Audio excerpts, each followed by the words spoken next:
देव के चरण में वंदन। आदरणीय समणी जी, उपस्थित भाइयों तथा बहनों, जैन तत्व विद्या का हमारा स्वाध्याय चल रहा है। इसके अंतर्गत हमारी गुण स्थानों की चर्चा चल रही है।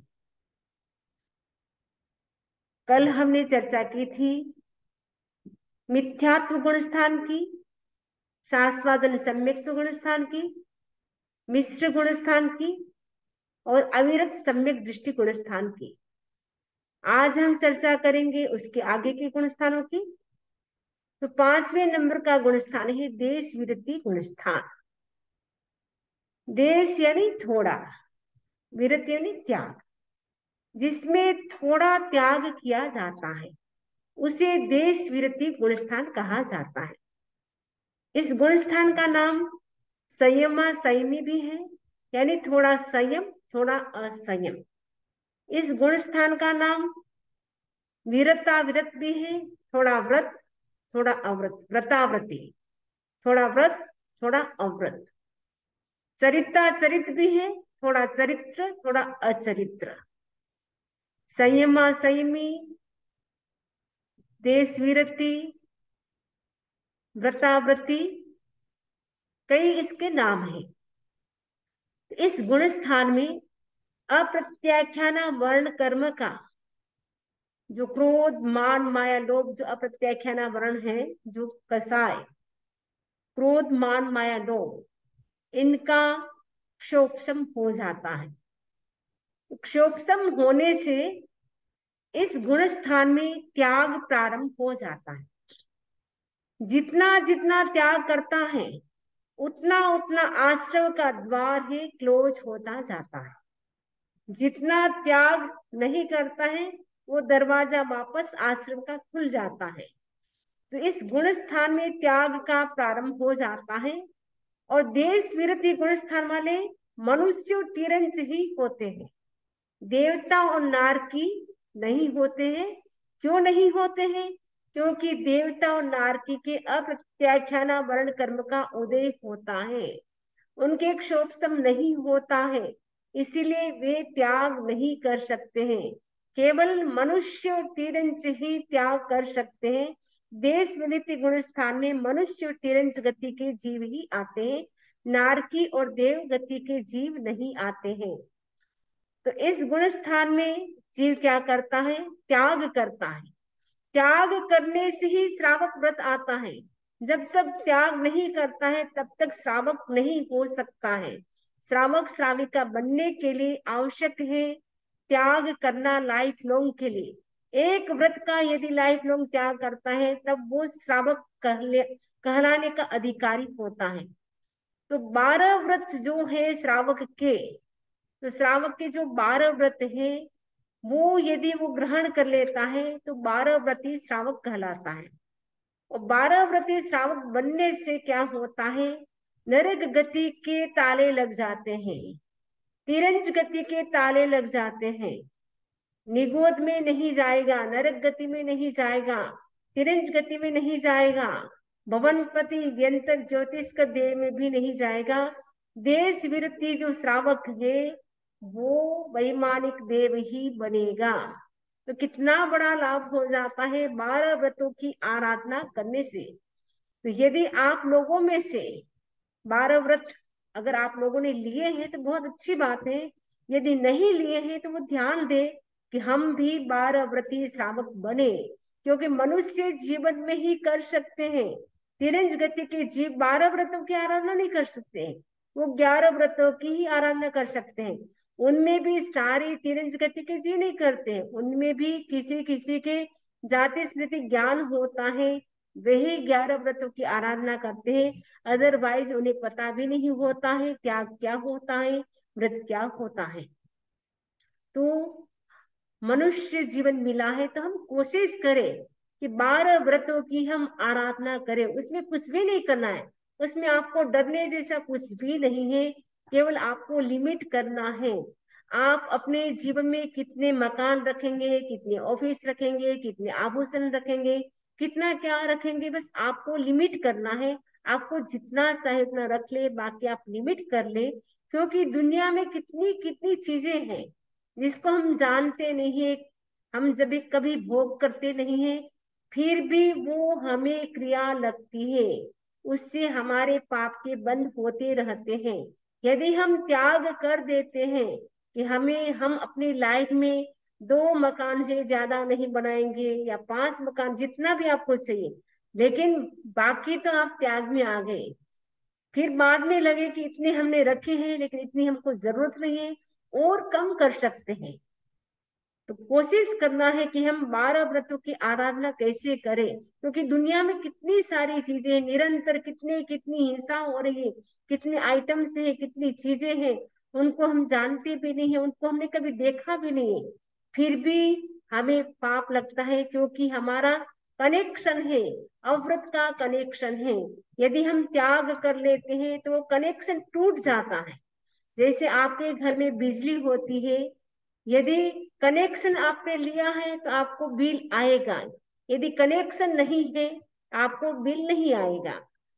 कनेक्शन है, आप चाहे यूज करो न करो उसका बिल आएगा। सपोज आप यहाँ से इंडिया चले गए, 1 महीने तक आपने घर नहीं खोला, लेकिन बिजली का कनेक्शन था, तो वो उसका बिल आएगा। वैसे ही अव्रत का कनेक्शन होने से हमें पाप का बंद निरंतर होता रहता है। और यदि हम त्याग नहीं करते हैं तो वो पाप पहाड़ जितने कहा जाता लगते हैं, यदि हम त्याग कर लेते हैं तो राई जितने बन जाते हैं। तो इतना कम हो जाते हैं हमारे पाप आत्मा पर, बहुत कम लगते हैं, क्योंकि दरवाजा हमारा जो आश्रम का था वो लगभग पूरा बंद नहीं होता है देश विरति में, लेकिन थोड़ा बंद हो जाता है, थोड़ा खुला रहता है। आप देख रहे दरवाजे को, थोड़ा बंद है थोड़ा खुला है, क्योंकि इसमें पूर्ण रूप से त्याग नहीं करते हैं। तो 12 व्रतों की आराधना कर सकते हैं। तो आपको पता है भगवान महावीर स्वामी के टाइम में पूर्णिया नाम का श्रावक, ये देख रहे हैं आप, श्रावक सामायिक लेके बैठा है, तो पूर्णिया नाम का जो श्रावक था वो इतनी शुद्ध सामायिक करता था, कहा जाता है वो 9 कोटि की सामायिक करता था। 9 कोटि की सामायिक यानी इतनी शुद्ध, इतना पवित्र भाव से वो सामायिक करता था, जिसके कारण वो उनकी जो गति अच्छी हो गई, यानी वो अच्छी गति में गया और जल्दी वो मोक्ष भी जाएगा। तो शुद्ध सामायिक करने से भी व्यक्ति मोक्ष तक जा सकता है। एक व्रत की आराधना करता है उससे भी वो आगे आगे वो बढ़ता रहता है। यदि हम 12 व्रतों की आराधना करें तो हम और जल्दी एक भव अवतारी भी बन सकते हैं। उपासक दशा में 10 श्रावकों का जो वर्णन आता है, वो उन्होंने क्या किया था, 12 व्रतों की आराधना की थी। 12 व्रतों की आराधना करने से वे सब के सब श्रावक एक भव अवतारी होंगे। तो कोशिश करना है कि आप लोग भी 12 व्रतों की आराधना करें। यदि किसी को समझ में न आए तो हम समझा भी सकते हैं और आपको त्याग भी करवा सकते हैं। तो 12 व्रतों की आराधना करना है। 12 व्रतों के बाद कई ऐसे उत्कृष्ट कोटि के श्रावक होते हैं जो श्रावक की 11 प्रतिमा होती है उनको भी धारण करते हैं। तो वर्तमान में भी एक श्रावक है इंडिया में, वो भी 11 प्रतिमा की आराधना कर रहे हैं।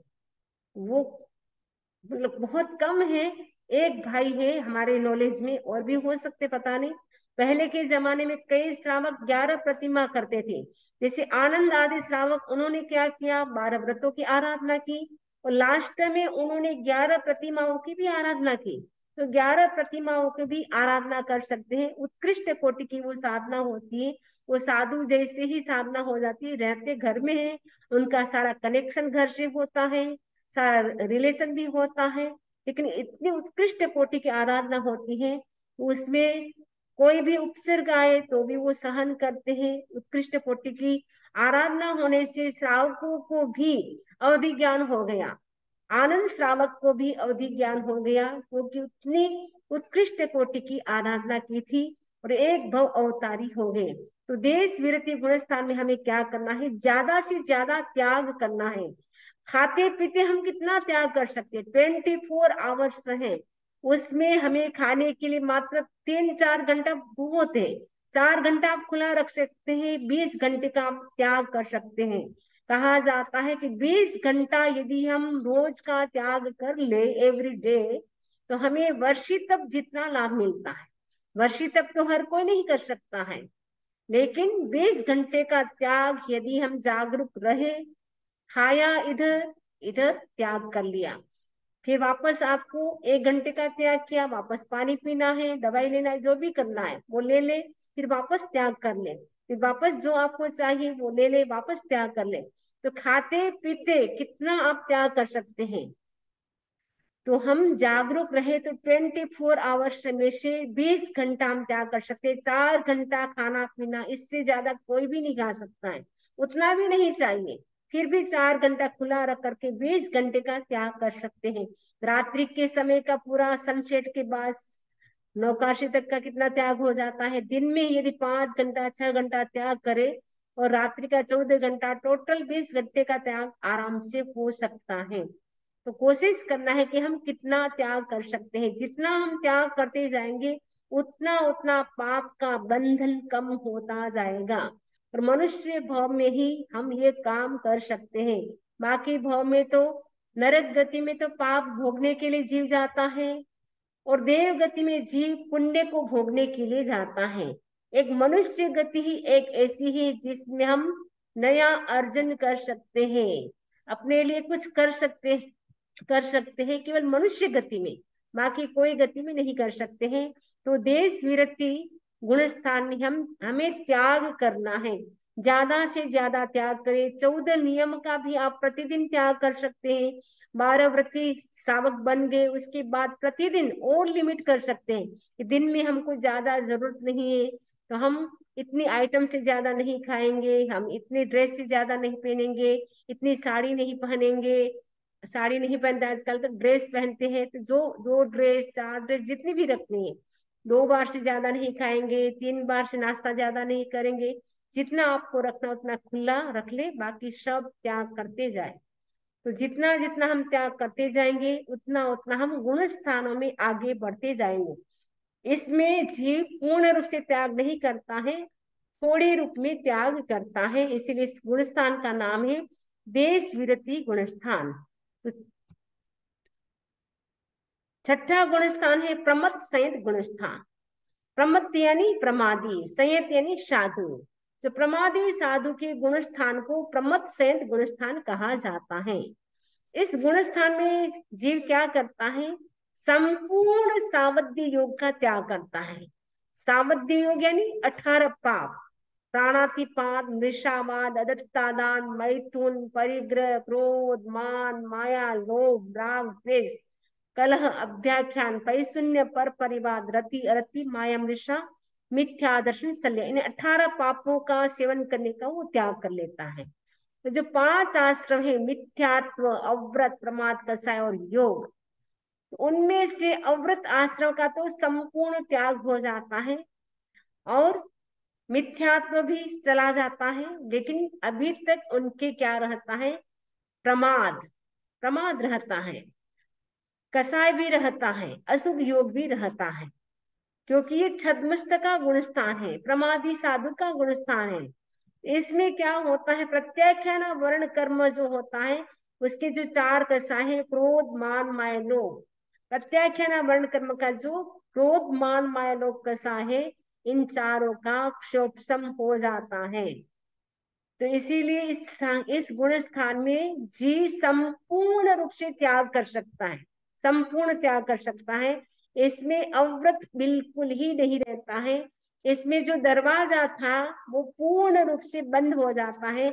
आश्रम का दरवाजा, अव्रत का जो दरवाजा था वो पूर्ण रूप से इसमें बंद हो जाता है। छठे गुण स्थान से आप देख रहे हैं साधु का गुण स्थान है, छठे से लेकर के 14वें तक सब साधु हैं।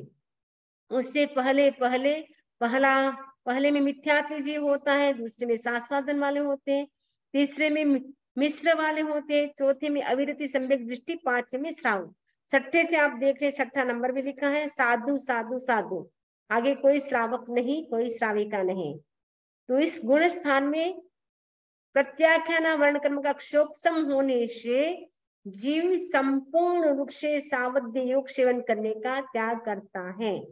लेकिन अभी तक त्याग तो कर लिया, लेकिन उनके प्रमाद बाकी होता है। साधु बन गया, साधु बनने से वो 5 महाव्रतों का पालन करता है, 5 समिति का पालन करता है, 3 गुप्ती का पालन करता है, लेकिन प्रमाद 15 प्रकार का प्रमाद उनके अंदर होता है। तो 15 प्रकार का प्रमाद कौन सा? 4 कथा। 4 कथा कौन सी? स्त्री कथा, देश कथा, राज कथा और भक्त कथा। इन 4 कथाओं को वो सेवन करता है, यानी स्त्री के बारे में बात करता है, अमुक स्त्री बहुत सुंदर है, अमुक ऐसी है। देश कथा यानी देश में क्या चल रहा है, अभी प्रधानमंत्री क्या कर रहे हैं, देश में क्या क्या हो रहा है, उनकी सारी जानकारी रखता है। स्त्री कथा, देश कथा, राज कथा, राजनीति में क्या चल रहा है उसकी भी जानकारी रखता है, चर्चा करता रहता है। भक्त कथा यानी भोजन के बारे में वो चर्चा करता है कि अमुक के घर ऐसा भोजन था, अमुक के घर गए थे, ऐसी गोचरी मिली। तो 4 प्रकार की वो कथा भी कर सकता है, क्योंकि अभी तक प्रमाद बाकी है। और कषाय, उनमें क्योंकि व्रत अव्रत का त्याग कर दिया है, लेकिन अभी तक कषाय का त्याग नहीं किया है, इसीलिए उनको भी साधु बनने के बाद भी गुस्सा आ सकता है, क्योंकि कषाय का त्याग नहीं है, इसलिए कषाय भी इसमें बाकी रहता है। 5 इंद्रियों का जो विषय है, कभी वो शब्द अच्छा सुनता, उसके मन उसके प्रति आकर्षित हो जाता है, कभी कोई रूप सुंदर देखता है तो उसके प्रति आकर्षित हो जाता है, कभी कोई टेस्टी वस्तु आती है खाने की तो उसके प्रति आकर्षण बढ़ जाता है। ये 5 इंद्रियों के जो विषय है उसके प्रति आसक्त हो जाता है। तो स्नेह भी, स्नेह का मतलब राग भाव, कोई अच्छा लगता है उसके प्रति राग हो जाता है, कि कोई खराब लगता है तो द्वेष हो जाता है, इसमें भी राग द्वेष चलता रहता है। निद्रा, साधु नींद भी लेता है, तो ज्यादा नींद लेना अच्छा नहीं है। 10वें कालिक सूत्र में कहा है, निद्रम च न बहुमन्ये जा, निद्रा को बहुमान न दे। जितनी जरूरत है 4 घंटा 5 घंटा 6 घंटा, उससे ज्यादा न ले। लेकिन ज्यादा कई होते हैं ज्यादा भी सो जाते हैं, तो ज्यादा नहीं सोना चाहिए साधु को। तो नींद भी साधु ले सकता है, तो निद्रा भी एक प्रकार का प्रमाद है। तो प्रमद सहित गुण स्थान में ये 15 प्रकार के प्रमाद रहते हैं। सावध्य योग का तो त्याग हो जाता है, लेकिन प्रमाद होने से इस गुण स्थान को प्रमद सहित गुण स्थान कहा गया है। 7वां गुण स्थान है अप्रमद सहित गुण स्थान। अप्रमद का मतलब अप्रमादी, मैंने बिल्कुल भी प्रमाद नहीं, अवेयर, कंप्लीट अवेयरनेस। संयत यानी साधु, इसमें साधु क्या करता है, अपनी चर्या के प्रति, अपनी साधना के प्रति कंप्लीट अवेयर रहता है, पूर्ण रूप से जागरूक रहता है। सावध्य योग का भी त्याग हो गया, क्योंकि 6ठे गुण स्थान से 7वें गुण स्थान में आगे बढ़ गया। त्याग तो सेम है, उसमें कोई फर्क नहीं है, लेकिन इसमें जागरूकता बढ़ जाती है। 6ठे गुण स्थान में जो त्याग किया था वही त्याग इसमें है, लेकिन उसमें थोड़ा प्रमाद था, लेकिन इसमें प्रमाद भी हट गया। जो 15 प्रकार का उसमें प्रमाद था वो हट गया। प्रत्याख्यान वर्ण कर्म जो था, क्रोध मान माया लोभ, इसमें भी क्षोभ सम है, लेकिन इसमें प्रमाद था वो पूर्ण रूप से हट गया। एकदम अप्रमत्त, एकदम जागरूक, एक क्षण के लिए भी प्रमाद नहीं करता है। भगवान महेश स्वामी का जो सूत्र है उत्तराध्ययन सूत्र का, समयम गोयम मापमाये, समयम गोयम मापमाये, बस उनके दिमाग में यही चलता रहता है कि मुझे एक क्षण भी प्रमाद नहीं करना है, 1 मोमेंट भी मुझे प्रमाद नहीं करना है, क्योंकि मैं साधु हूँ। समणोहम समणोहम अहम समणोहम, मैं साधु, आई एम मॉन्क, मैं साधु हूँ, बस यही चिंतन चलता रहता है। 1 मिनट के लिए भी वो प्रमाद नहीं करता है। लेकिन इस गुण स्थान की स्थिति कम है, मात्र अंतर मुहूर्त की है। अंतर मुहूर्त के बाद वापस प्रमाद आ जाता है, तो वापस 6ठे में चला जाता है, यानी 6ठे से 7वें, 7वें से 6ठे में वो चलता ही रहता है। जब जब साधु एकदम जागरूक रहता है आत्मा के प्रति, साधना के प्रति, उस समय समझो उनको 7वां गुण स्थान आ गया है। जब वापस वो प्रमाद में चला जाता है तो इसका मतलब वापस 6ठे गुण स्थान में आ गया। और अब ये 7वां गुण स्थान कहा जाता है जब दीक्षा लेते हैं उस समय सातवां गुण स्थान आता है, क्योंकि उस समय उनके भीतर इतना आनंद होता है, अपूर्व आनंद होता है, क्योंकि उनको आनंद होता है कि कितना मैं भाग्यशाली हूं कि मैंने संयम जीवन को स्वीकार किया है, संसार के मार्ग को मैंने त्याग दिया है। उस समय इतनी आनंद की अनुभूति होती है, तो कहा जाता है दीक्षा जब जीव लेता है कोई भी व्यक्ति, उस समय उनको सातवां गुण स्थान आता है, लेकिन वो 48 मिनट के बाद ही वापस प्रमाद आ जाता है, वापस वो छठे गुण स्थान में चला जाता है। इसकी स्थिति कम है, छठे गुण स्थान की तो बहुत लंबी है, कुछ कम करोड़ पूर्व की है। छठे गुण स्थान में जीव कुछ कम करोड़ पूर्व तक छठे गुण स्थान में रह सकता है। कुछ कम करोड़ पूर्व इसीलिए कहा क्योंकि सपोज किसी का आयुष्य 1 करोड़ पूर्व वर्ष का है, चौथे आर्य के जीवों का जैसे आयुष्य होता है 1 करोड़ पूर्व वर्ष का। अभी चौथा आरा कहाँ चल रहा है? महाविद्य क्षेत्र में चल रहा है। तो महाविद्य क्षेत्र में कोई साधु अभी बना हुआ है, सपोज उनकी आयु 1 करोड़ पूर्व वर्ष की है और वो 9 साल की उम्र में दीक्षा लेता है, तो 9 साल को कम कर दो, इसलिए कुछ कम यानी 9 साल वर्ष कम हो गया, और 9 साल की उम्र में वो केवली भी बन सकता है। तो 9 साल की उम्र में केवली बन सकता है, तो कुछ कम करोड़ पूर्व तक वो छठे गुण स्थान में रह सकता है, और वो केवली भी बन जाए तो कुछ कम करोड़ पूर्व तक वो केवली भी रह सकता है। तो ये जो छठा गुण स्थान है उसकी स्थिति लंबी है, लेकिन जो सातवां गुण स्थान है वो कम है। जब जब जागरूकता आती है तब जीव सातवें गुण स्थान में आता है, अदरवाइज वो प्रमाद में जाता है, कसाय में जाता है, तो वापस वो छठे गुण स्थान में आता है। 8वें गुण स्थान का नाम है निवृत्ति बादर गुण स्थान। तो निवृत्ति बादर गुण स्थान, इस गुण स्थान में क्या होता है? निवृत्ति यानी निवृत्त हो जाता है, किससे? बादर, बादर कसायों से निवृत्ति हो जाती है। बादर का मतलब होता है स्थूल कसाय, संजवलन, अनंतानुबंधी, क्रोध, मान, माया, लोभ। अनंतानुबंधी जो स्थूल है, क्रोध, मान, माया, लोभ। अप्रत्याख्यान, क्रोध, मान, माया, लोभ। प्रत्याख्यान, क्रोध, मान, माया, लोभ।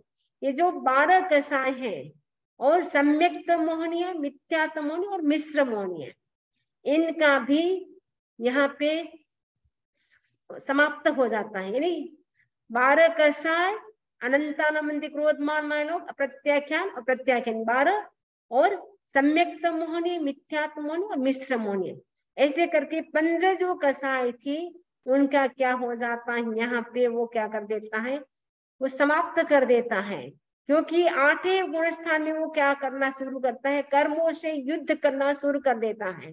इनमें इतना पावर जागृत हो जाता है, आत्मा का पावर इतना जागृत हो जाता है, जैसे सिंह होता है, राजा वन का होता है वो सिंह, सिंह में कितनी शक्ति होती है, वैसे ही इसमें आत्मा में भी अनंत शक्ति है, तो अपनी शक्ति को वो जागृत कर लेता है, इतना पावर भीतर का जागृत हो जाता है, जिसके कारण जो भीतर में अनादिकाल का जो मोह कर्म के कारण जो कसाय था उसको क्या करता है? कसायों को समाप्त करता है, युद्ध करना शुरू कर देता है।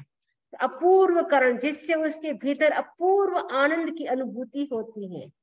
स्थिति घात करता है, जो कर्म लंबे समय तक का बंधा हुआ था, इतना ड्यूरेशन उसका लंबा था, लेकिन उसमें वो क्या करता है? कर्मों से युद्ध करता है, तो उसकी स्थिति को भी घात ने समाप्त कर देता है, कम कर देता है। उसका जो रस घात जो तीव्र था उसको भी वो मंद कर देता है। गुण श्रेणी यानी जो भी कर्म लगे हुए थे उसको भी क्या करता है? वो एक श्रेणी में ला देता है, ताकि ध्यान में रहे कि मुझे अब किस किस कर्म को समाप्त करना है। गुण संक्रमण कर देता है, यानी एकदम शुद्ध अवस्था में वो आने की कोशिश करता है। अपूर्व स्थिति बंद, यानी इसमें भी कर्मों का बंद तो होता है, क्योंकि 13वें गुण स्थान तक कर्म का बंद होता रहता है, तो इसमें भी अभी तक कर्म का बंद होता रहता है, लेकिन इसमें बहुत कम कर्म का बंद होता है, क्योंकि इसमें कसाय जो 12 प्रकार की थी उसको उसने समाप्त कर दिया, और मिथ्यात्व मोहनीय, मिश्र मोहनीय और सम्यक्त मोहनीय को भी खत्म कर दिया, तो कर्म का बंध इसमें हल्का हो जाता है। और सम्यक दर्शन प्राप्त होने के बाद ऐसे भी कर्म का बंध हल्का हो जाता है। ये 8वें गुण स्थान में ये चीजें होती, अपूर्व करण यानी आनंद की अनुभूति होती है। स्थिति घात यानी कर्म का जो ड्यूरेशन होता है उसको वो कम कर देता है, समाप्त कर देता है। रस घात यानी जो कर्म का जो रस था, तीव्र था, उसको बंद कर देता है और कर्म को एक श्रेणी में ला करके खड़ा कर देता है। गुण संक्रमण यानी भावों की इतनी विशुद्धि वो बढ़ा देता है। और अपूर्व स्थिति बंद, और इसमें स्थिति बंद होता है कर्म का, लेकिन वो बहुत कम मात्रा में होता है, इससे पहले ऐसा कभी नहीं हुआ था। और जो निवृत्ति बादर गुण स्थान है, इससे क्या होता है, 2 प्रकार की श्रेणी निकलती है। तो इसमें 2 प्रकार के चारित्र हो जाते हैं इसके आधार पे, औष्मिक चारित्र और क्षायिक चारित्र। तो औष्मिक चारित्र वाला जो साधु होता है वो क्या करता है, उसके जो कसाय होते हैं वो सारे शांत हो जाते हैं। लेकिन वो कैसे होते हैं, ऊपर से शांत होते हैं लेकिन अंदर से पूर्ण रूप से समाप्त नहीं होते, वो दबा देता है। जैसे आप देख रहे हैं ये पानी है, इसमें जो फिटकड़ी डालने से या फिल्टर करने से कचरा था वो नीचे जम गया, ऊपर से पानी शुद्ध हो गया। तो वैसे ही सात औष्मिक चारित्र वाले के जो भाव होते हैं ऊपर से इतने प्योर हो जाते हैं और अंदर से लेकिन जो कसाय होती है वो दबी रहती है, जिसके कारण कभी कोई निमित्त मिलता है तो वापस वो उदय हो जाता है। जैसे पानी है ऊपर से इतना साफ है, लेकिन सपोज किसी ने एक ग्लास पानी डाल दिया अंदर वापस, तो पानी वापस क्या हो जाएगा, गंदा हो जाएगा। वैसे ही इस चारित्र वाले व्यक्ति के भाव भी इतने विशुद्ध हो जाते हैं, ऊपर से ऐसा लगता है वीतराग की स्थिति हो गई है, लेकिन भीतर में कसाय पड़ा रहता है। जैसे कचरा भीतर में पड़ा है वैसे कसाय जमा रहता है। इसीलिए इस चारित्र का नाम क्या, औष्मिक चारित्र है, क्योंकि इसमें कसाय को दबाता है, क्षय नहीं करता है, इसका नाम है औष्मिक चारित्र। तो कसाय को दबाने से औष्मिक चारित्र होता है। और क्षायिक चारित्र में वो क्या करता है, कसाय को बाहर निकाल देता है। जैसे आप देख रहे हैं जो पानी है वो फिल्टर हो रहा है, तो फिल्टर पानी एकदम शुद्ध है, इसमें कोई भी कचरा नहीं, कुछ भी करो वो एकदम शुद्ध रहेगा। जो अशुद्धि थी उसको अलग कर दिया। वैसे ही क्षायिक चारित्र वाला क्या करता है, उनके जो अंदर में जो कसाय पड़ी थी, क्रोध मान माया लोभ, उनको एकदम अलग समाप्त कर देता है, जड़ से खत्म कर देता है। अब वापस आने का कोई चांस नहीं। जैसे फिल्टर पानी एकदम अलग है, कचरे वाला पानी अलग है, वैसे ही क्षायिक चारित्र वाला भी क्या करता है, सारे जो कसाय भीतर में जमा थे, पड़े थे अनादि काल के, उनको उखाड़ करके फेंक देता है और एकदम शुद्ध भाव हो जाती है, प्योर पवित्रता हो जाती है। भीतर में आत्मा की इतनी शुद्धि बढ़ जाती है कि कोई भी निमित्त मिलने पर भी उनको किसी भी प्रकार का कसाय नहीं आएगा, न क्रोध करेगा, न मान करेगा, न माया, न लोभ, कुछ नहीं करेगा। इतनी प्योरिटी बढ़ जाती है, इसीलिए इस चारित्र का नाम है क्षायिक चारित्र। तो औष्मिक चारित्र में कसायों को दबाता है और क्षायिक चारित्र में जड़ से ही खत्म कर देता है। हमने 8 गुण स्थान तक की चर्चा की है, आगे के गुण स्थानों की हम आगे चर्चा करेंगे। अब इससे संबंधित किसी को कोई प्रश्न हो तो पूछ सकते हैं। इसी आशा के साथ ओम अरहम ओम अहम। वंदामी नमन स्वामी स्वामी जी सुख सातम सुनता। वंदामी हम लोग को 12 व्रत का याद नहीं, आप त्याग करवाइएगा और